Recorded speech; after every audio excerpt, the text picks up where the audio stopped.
Welcome to Reading Inspires by Reading is Fundamental. I'm your host, Dr. Erin Bailey. This podcast celebrates the power of books and the joy of reading. In each episode, we talk with educators, librarians, families, authors, and literacy champions to explore one big question. What does reading inspire for you? Through stories, research, and real-world experience from classrooms, libraries, and homes, we explore what literacy looks like and why it matters.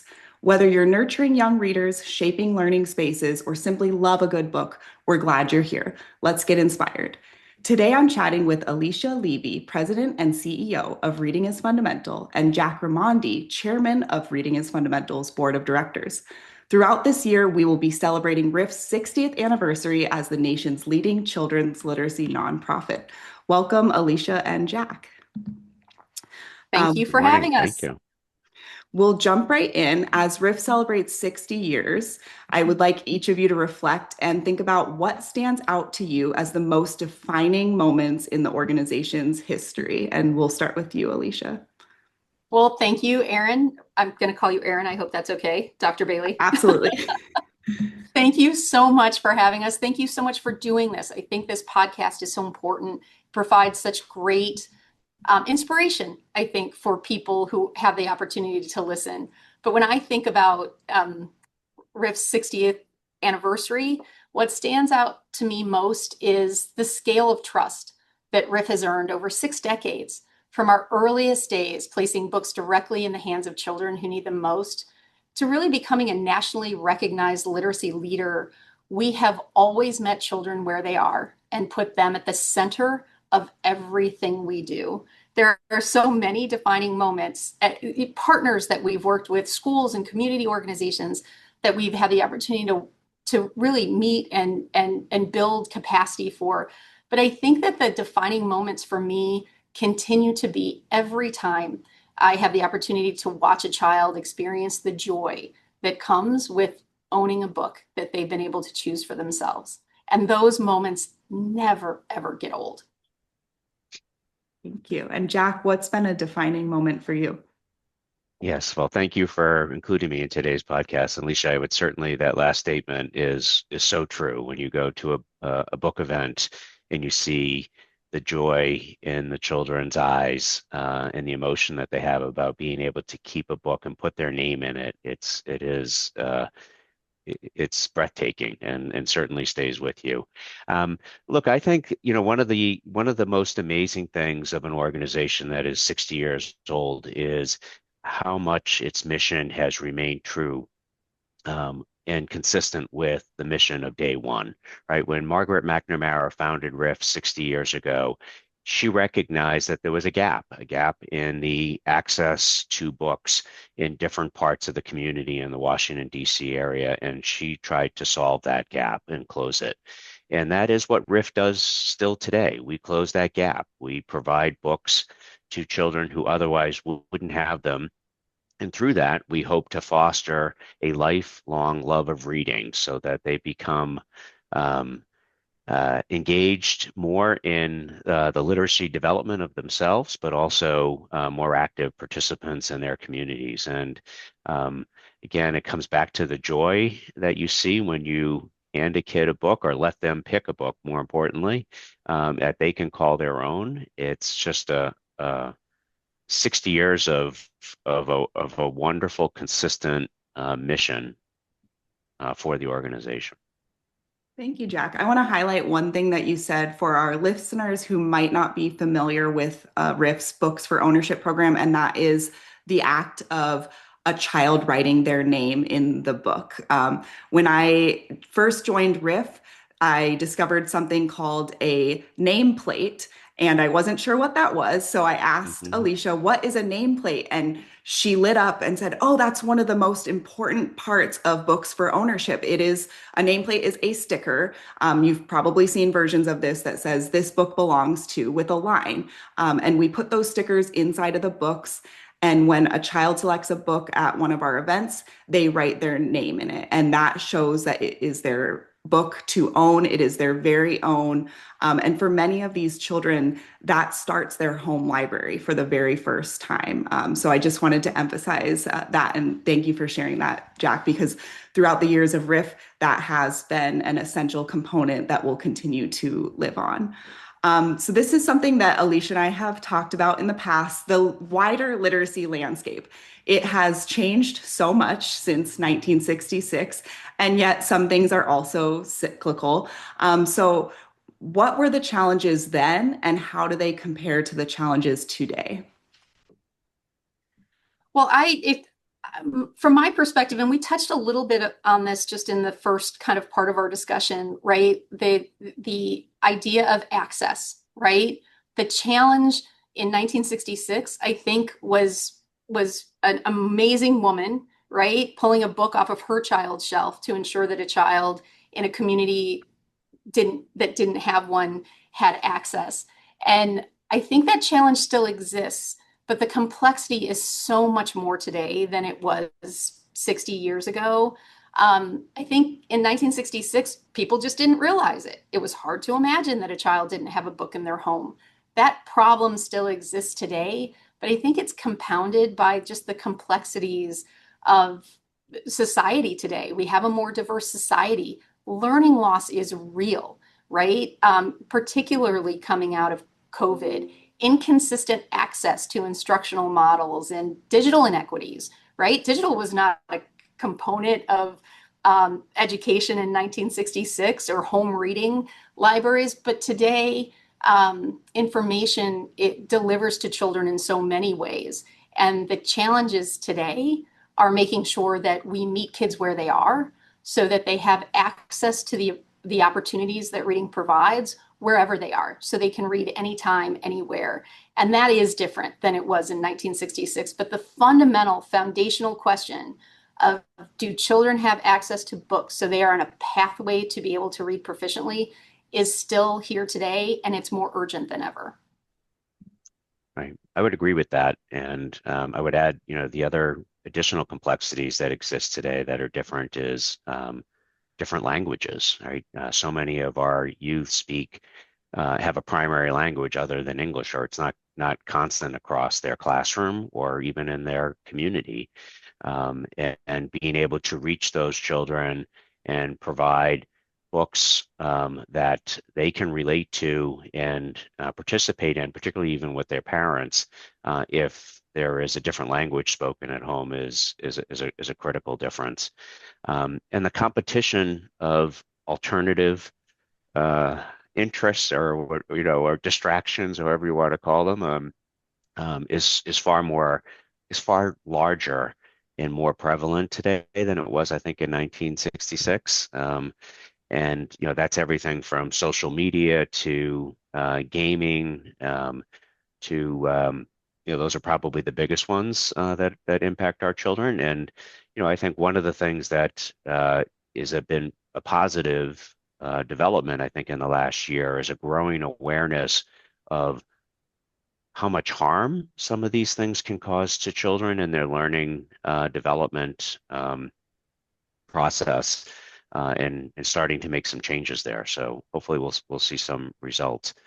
And then the last thing I just would add, I think, is a big positive is the science of reading is better understood in terms of the tools and techniques we need to deliver to our children so that they can develop their reading skills, despite what learning differences they might have amongst themselves. So that's a positive. Well, if you don't mind, Erin, I couldn't agree with that more. And I think, again, one of the reasons I'm so excited about this podcast is I know that you're talking to experts on the science of reading, on some of those issues that Jack just raised, that help people better understand them and then find solutions that can impact the children that they're serving. So I couldn't agree with that more. And I think it's one of the reasons this podcast is so important.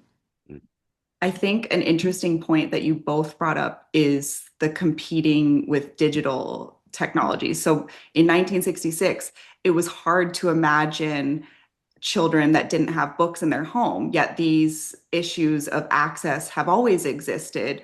A couple things have happened since then. We have more sophisticated data collection instruments. So now we have research that can say in some of our most needing communities, there is just one book for every 833 children. We call that a book desert. We may not have had those statistics to paint that picture for people back then.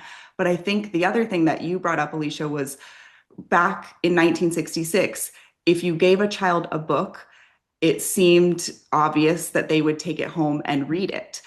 That may not be the case anymore. We need to add in, to your point, Jack, science of reading and what we know works to support children to be able to read the books that are given to them in their homes. And there are competing priorities. A child is sent home with a book, they're super excited about it, but they get home and then there's also a game that they can play on a tablet or other social media that may draw their attention. So these are all competing priorities that didn't exist in 1966. Such an interesting landscape. I actually think that's such an important point too, Erin, because those competing priorities, right, enable kids to experience stories in a whole lot of different ways today. I think that also is not just a threat, it's an opportunity for us, right? While attention is fragmented, kids are looking for connection. And I think that's what RIF and the power of our mission has done so well for 60 years is recognize that when a child is engaged in the act of reading, wherever they're doing that, they're engaged because they see a connection. And I think that connection is critical to create an opportunity, right? Like these are challenges that we're talking about. Now, our job, I think, is to figure out how we understand those challenges and find solutions for them to ensure that these kids have these tools. Right. You mentioned, meeting our children where they are. And, too often, I think in society, we look for problems that have a single solution. And in today's world, it really needs to be in all of the above. So it doesn't mean just physical books in print. It can also mean digital strategies. It can mean group learning options or individual learning options. Those are, it's so important. And I think that's one thing that RIF has done very well and very differently than it did in 1966, right, where we had a single way of providing books, and now we're doing it in so many different ways in order to reach more kids and reach them where they are.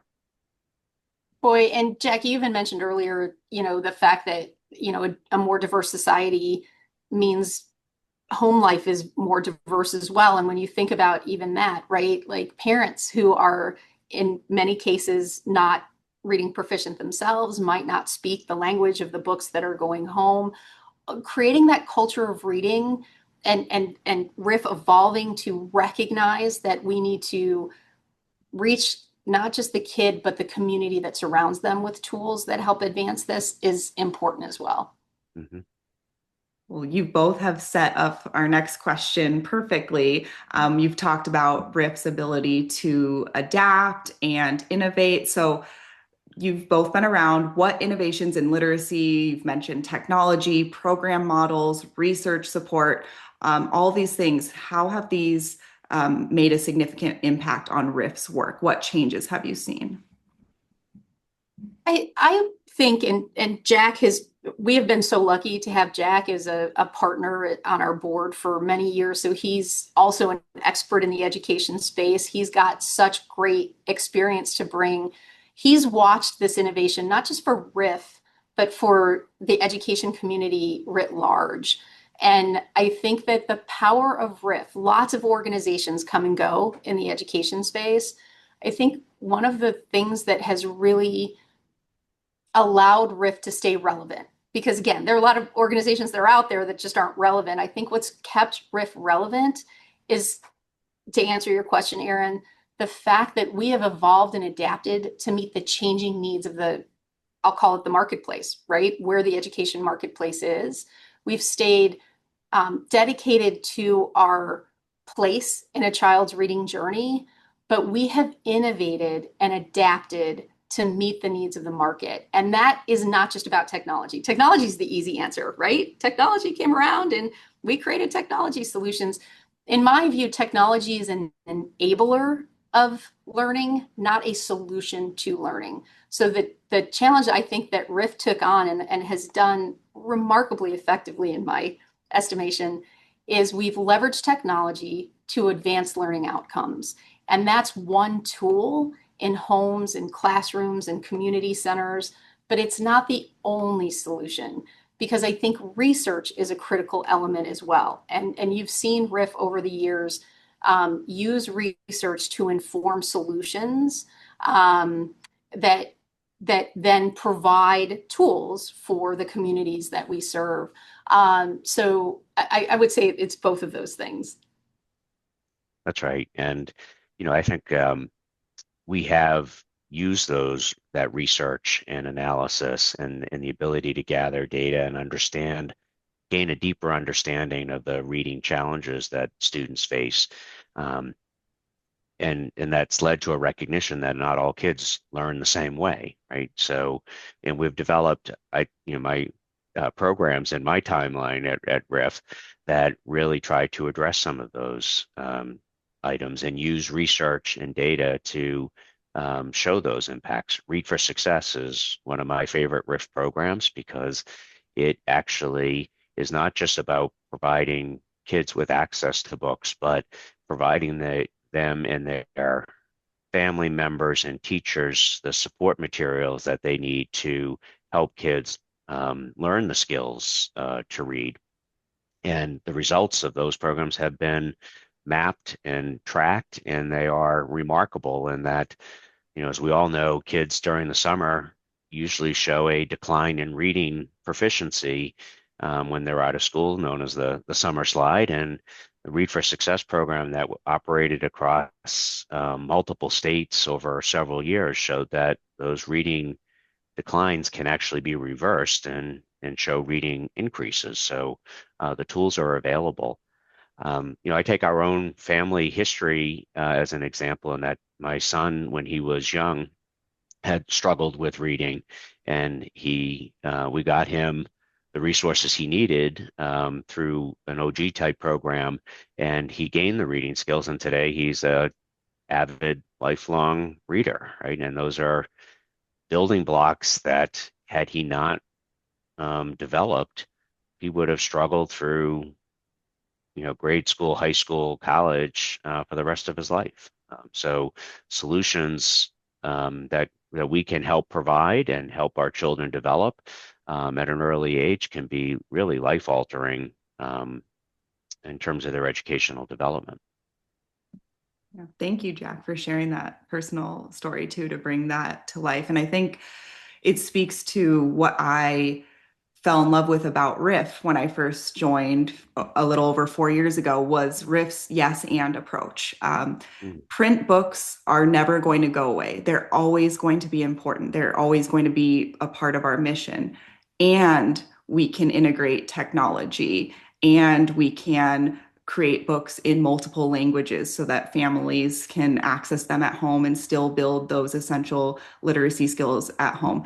And we can reach children from birth all the way up through 8th grade and maybe even into high school in the future too. I'm setting that up for you all.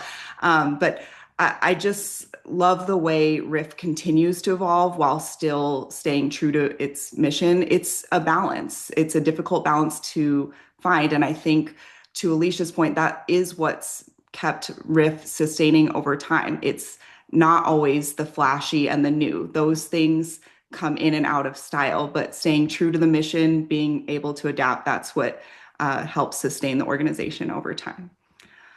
Boy, Erin, I appreciate that so much. And I would add to that, it's kind of in our name, right? Reading is fundamental, right? It's that fundamental foundational building block. And I think it's the power of RIF, because Jack's story is modeled in homes across the country. Everybody has a reading journey, whatever it is. They might have had a child that struggled. I certainly did. They might have just loved reading, but they all have a reading journey, and that makes our brand and our work relatable to everybody. It's a universal truth. I've never come across one person that has said, I disagree with you, Alicia, kids shouldn't be able to read. And by being able to read, it doesn't have an impact on their life, and their ability to, achieve things. And that, I think, coupled with all the things that you guys have said, I think that's part of our secret sauce that allows us to continue to be relevant and be able to innovate and, and adapt. The problem, my goal, and I joke with everybody about this all the time, I'd like to work all of us out of a job. I love working with all of you. And it's been the joy of my life for sure. Wouldn't it be great if we could leave RIF and say we close the doors because every child in this country has the ability to read? The exciting part of working for this organization, in my view, is that this is one of those problems you can solve. Every child can read. We just need to provide them with the resources and the tools they need. And that is something that I think is unique to RIF and part of why we've been able to kind of remain relevant over 60 years and for the next 60. Because while I'd love for that to be our aspirational goal, I recognize that it's unlikely that we will solve the problem in our lifetime, but boy, we should work on it until we can. And I think that brought up for me another point that Jack, you mentioned. What a lot of people don't understand is that reading is not simple. It is a complex process. And this is an estimation, but anywhere between 15 to 25% of people struggle with reading at some point in their journey. So each of us personally knows someone who has struggled to learn to read. Everybody listening to this podcast has known someone in their life who has struggled to learn how to read. And Jack's point about not every child learns the same way is something that we can't overlook. It is not a simple process. It is complex, and every child may need a different approach. And that's something that we continue to work on. Okay, so we headed into this a little bit. We're starting our 60th anniversary this year. If you had to describe where RIF is headed in the next decade, what would you say is the boldest part of our vision? Well, I think you kind of teed it up in your last comment. I think the boldest part of our commitment to universal access is aligning it to personalized engagement, right? And that's complicated. 60 years ago, you could generally say that kids liked these kinds of stories and they would likely be able to relate to these kinds of stories. We have a very different society that we live in today, and kids relate to things in lots of different ways. So creating a personalized experience at scale to provide universal access, I think that's super complex, but I think that is a bold vision, and I think that's how we solve this problem. And we need lots of people to work with us to make sure that we can do that. That is absolutely correct. And we've talked a little bit about using technology and how the different medium approaches are coming into play here. But this is one area that RIF can leverage technology to accomplish more than it could have ever done before, which is universal access. Today, through Skybrary, we do that. Right? We provide free access to books to anyone who comes into the Skybrary network. And then customization or individualization for kids so that they can read books where they see themselves. They can read books in different languages. Those are things that are more easily delivered and certainly more efficiently delivered when leveraging technology. And again, it's not the only solution, but it is a critical component that allows, I think, RIF to adopt a bolder strategy than it would be able to without it, right? In that we can serve more and we can be more to students and families across the country. Thank you, Jack, for bringing up Skybrary. I know Alicia is grateful too. For those of you listening who are unfamiliar with Skybrary, it's like a library in the sky. This is our ebook platform. And I'll go ahead and announce it here on our first episode of the podcast and to kick off our 60th anniversary. Now through Skybrary, anyone in the country with access to a device, tablet, computer, you name it, can access 100 free books, completely free, ad free, don't need the internet to access it, all in your hands. That means we have put a book in every child's hand across this country. And that was a bold goal 60 years ago. When Margaret McNamara started on this journey, I don't think she necessarily thought she was going to create this movement. I don't think, I mean, I can't obviously speak for her, but I can't imagine that she envisioned that she would be able to ensure that every child has a book in their home. She set us on a path to ensure we could deliver that. And as RIF enters our 60th year, we're not just providing one book or two books to every child in this country, 100 books. And Erin, you are a brilliant researcher. You know that 100 books has a direct impact. The number of books in the home, if you have 100 books in your home, you are more likely to have a proficient reader in your home. So we used research, we used our history, we used our knowledge of the marketplace, and we used technology to hit a bold aspirational goal and be able to say that every child in this country, no matter their circumstance, if they have a device, and most children in any part of this country have access to a device, then they have access to 100 books that they can call their own. I'm jumping out of my seat every day when we talk about it. I cannot express how just exciting that is, both for us as an organization, but for every parent or educator or community leader in the country that cares about ensuring that children can read. They know that this is transformational. And we want to spend this year and every year from now on providing more books through that platform, but also making sure that people know it's there, it's available. All they have to do is download it. They don't need a credit card. They don't need anything fancy. They just need access to the device, and they can pick these books and own these books. So it is a great way to start our 60th year and to really reinforce the central component of our mission, which is providing access to children to have books that they can have at home and call their own.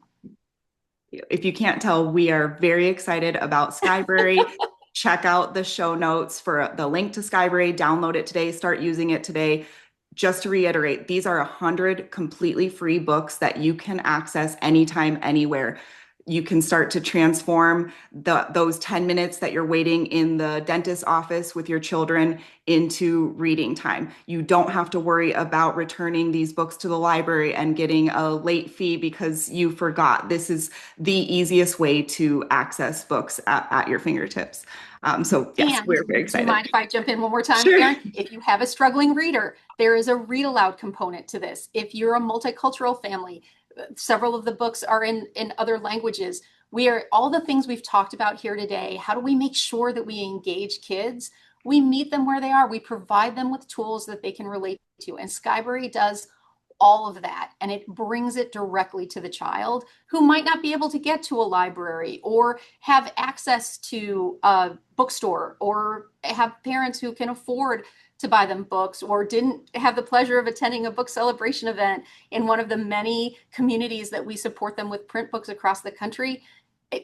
Every child, most children in this country have access to some device. All they have to do is go to skybrary.org and download the app, and now they have access to all these books in lots of different ways that engage them as well. I know this isn't a podcast about Skybrary, but thank you for bringing it up. I was just thinking, Alicia, I think we may need to have an episode dedicated to Skybrary because this is exciting, and hopefully all of you who are listening are excited about it, as excited as we are, and continue to be excited throughout this year. So we will move into what inspires each of you. So starting with you, Alicia, from a CEO perspective, what inspires you the most about leading RIF into this transformative moment? So I think, as you can tell, I'm passionate about our work. I definitely drink the RIF Kool-Aid because I believe I've been in this space for a very long time. I've been in the education space my entire career. And I got into it because I believe that education is the great equalizer, that every child has a right to an education, and education starts with the ability to read. Um, so for me, I'm motivated every day by the idea that there are children who are not as lucky as my children, is not as lucky as Jack's son was. He had parents that understood, recognized that there was a problem, and then understood that they needed help to build a solution, and then got him the help he needs. And he is a remarkable young man with enormous potential, right? And I would say that about my children. I would say that, Erin, about your amazing 3 kids. Um, every parent in this country wants what's best for their kids, right? There's nobody out there that doesn't want their kids to have opportunity, and it starts with the ability to read. So when I think of um, where I can have an impact, um, I think this is the foundational tool that children need. And if you give them the tools they need, then they have opportunity. You can't solve every problem. Our job is not to solve every problem. It's just to focus on our issue. And I am motivated every day by when I wake up and look at my kid's picture. I think my kids have had lots of great opportunities. I want to make sure every child has that. And I think that the idea that education is that foundational building block and reading is the tool you need. Because if you can read, you can STEM and science and math and all the other things. But if you can't read, you can't get to that next level. And so I'm motivated and inspired every day. And I'm inspired by the amazing people that I get to meet, not just the kids that are recipients of the work that we do, but their families and their educators. The people I work with, the experts in the space, that I feel like we learn from every day. Because, and we talked a little bit about this, like we can be inspired by the work, but the data has to drive the solutions. And I think research is critical to ensure that we're providing the right tools that can have the deepest impact. So it was probably a bigger answer than you were looking for, but again, I drink our Kool-Aid every day. And I have never, ever come across a person who isn't inspired by the idea that every child should be able to read. And I've rarely come across a person that isn't surprised by the fact that so many children in this country don't have access. And when they learn that, they want to participate. And that's my other big goal, my aspiration for 2026 and beyond, is to ensure that more people participate in the solution, work with us, work with other groups in their communities to ensure that we solve this problem and create this opportunity for children nationwide. I drink the Well, I think Kool-Aid as well, Alicia, so I'm with you. yes, I think we're all in that camp. I think, you used a phrase at the beginning that education is the great equalizer. And, that is, I couldn't agree more with that statement. And it does start with reading. It's hard to do math, science, history, in most jobs today if you don't have reading skills and some reading proficiency.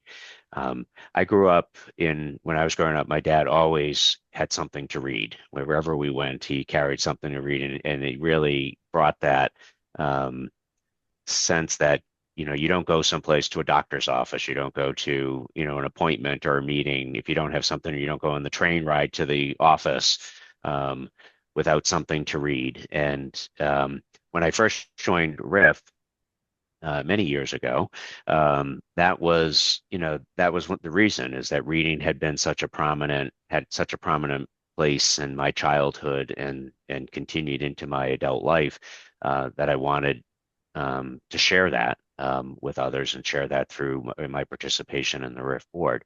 But RIF is so much more than that, and I think that's really where I see that as the great opportunity and the great challenge of RIF, is that we're more than just trying to provide access to reading. It's actually to develop a love of reading and lifelong readers. And if you think about our society today, there's any number of social challenges that people will list, and their priorities might change amongst different responders.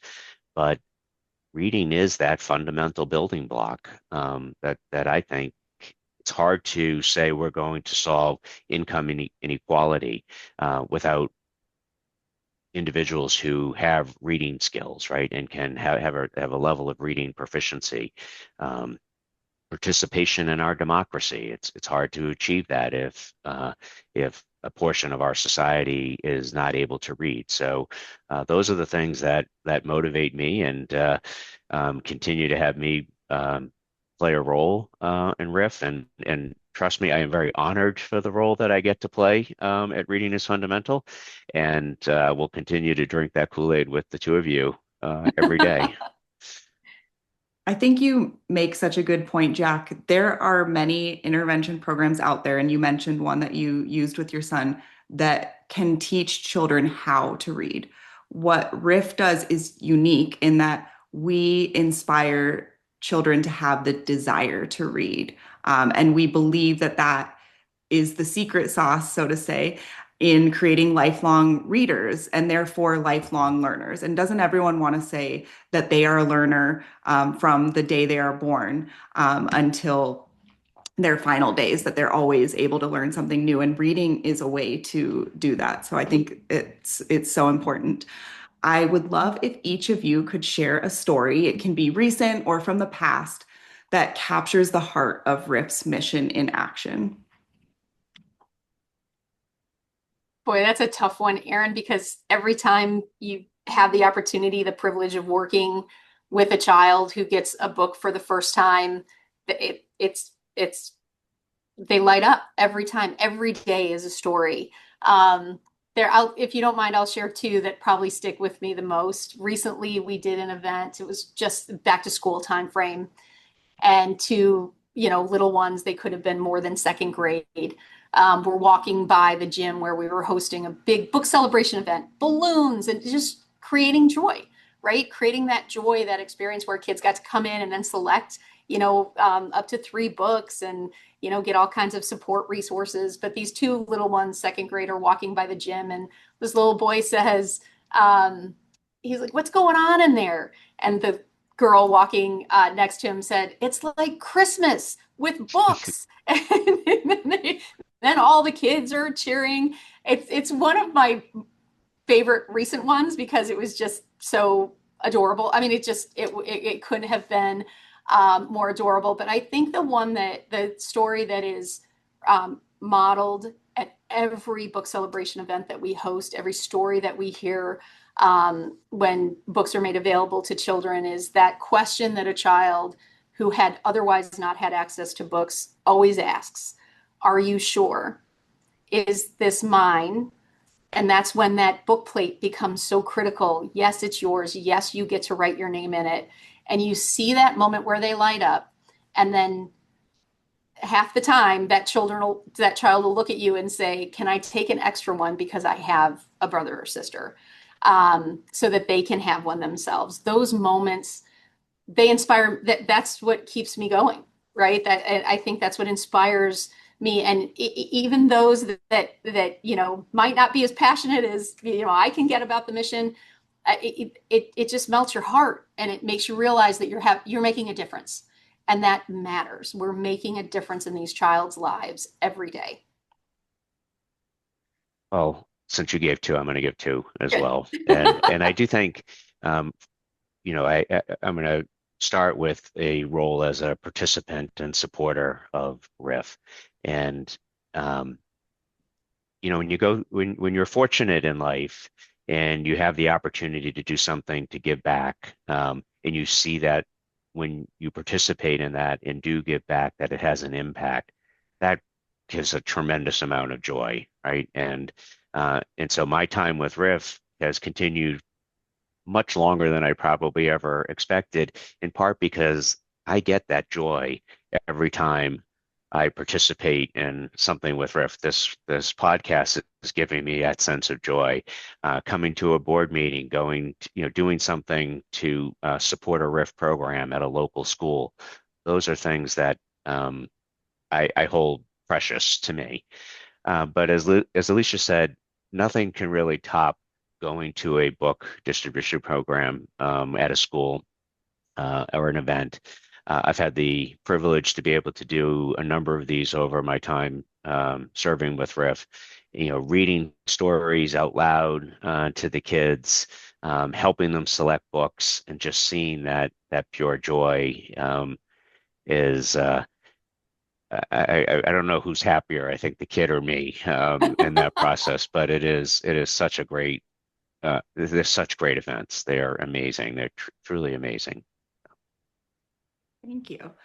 And last, as we're wrapping up, I would love if you could each share a message with our listeners, which are educators, families, supporters, literacy advocates, how they can join RIF in shaping the next 60 years of reading in this country. Well, we've talked a lot about it here today, and talk about it to anybody that will listen. But reading changes lives. It changes lives if we make it accessible, if we make it relevant, and if we make it joyful. I think your listeners here today it's impossible not to hear the joy in our voices, right? In our passion for our work. Whether you're a parent, an educator, a donor, or an advocate, everybody has a role to play.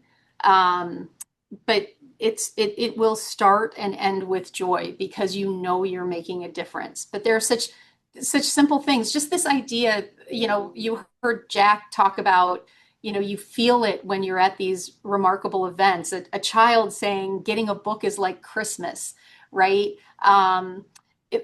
Such simple things, such simple things can have such an outsized impact on a child. And my final message would be join us, right? And it doesn't have to be just through a donation, although I love donations because it allows us to do more. It doesn't have to just be as a board member, but I value our board members and our partners and volunteers that work with us. It can be something simple that you do in your own home. Read to a child. If you can't read, use Skybrary to help you read to a child. Support literacy in your community. Make a culture of literacy part of your environment. We always at my house at dinner talk about what books we've read. That's just creating that culture of reading that makes reading relevant. And I have a 16-year-old, and she will often say to me, Mom, I didn't pick up a book today. And I'll say, but what device were you on? What she's driving? What sign did you read on the way to work? Reading happens everywhere. And I think the more we as a community make it relevant, it will become something that people are aware of.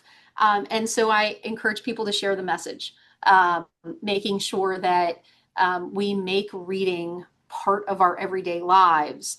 And I would argue that our next 60 years begin with what we do today. It's those small everyday actions that we take that over time create change.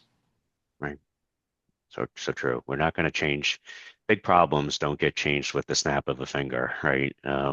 They require small individual steps on a long journey. And so my message would be really about modeling. I think if you have young children, model reading. So show how important it is in your household. Read to them. We read to our kids before they were born. We were reading to them, and continue that process. But as Alicia said at the beginning, we also, I think everyone recognizes that RIF can't fulfill its mission without financial support. And so if you're able and so motivated, we would love to have you on board with us and join us in supporting this tremendous organization that delivers results and impact, real results and real impact to children across this country. And you should know that if you do participate and contribute, that those dollars will be used wisely and judiciously. And I hope you will join us in supporting RIF and modeling reading and literacy in your household each and every day. Thank you both for joining us today. It was a pleasure talking with you. We could keep going. This could be a 6 hour long podcast, but we won't do that. But you've inspired for me a lot more topics to cover in future episodes, such as using multicultural literature and various languages in reading, how to use ebooks to effectively read aloud with your children, how to motivate children to read as a social activity. I could go on and on. So thank you both for inspiring me today. And thank you all for listening to Reading Inspires by Reading is Fundamental. I hope today's conversation sparked new ideas, meaningful connections, and a renewed love of reading. I know it did for me. If you enjoyed this episode, be sure to subscribe, share it with a fellow literacy champion, and join us next time as we continue to explore what reading inspires.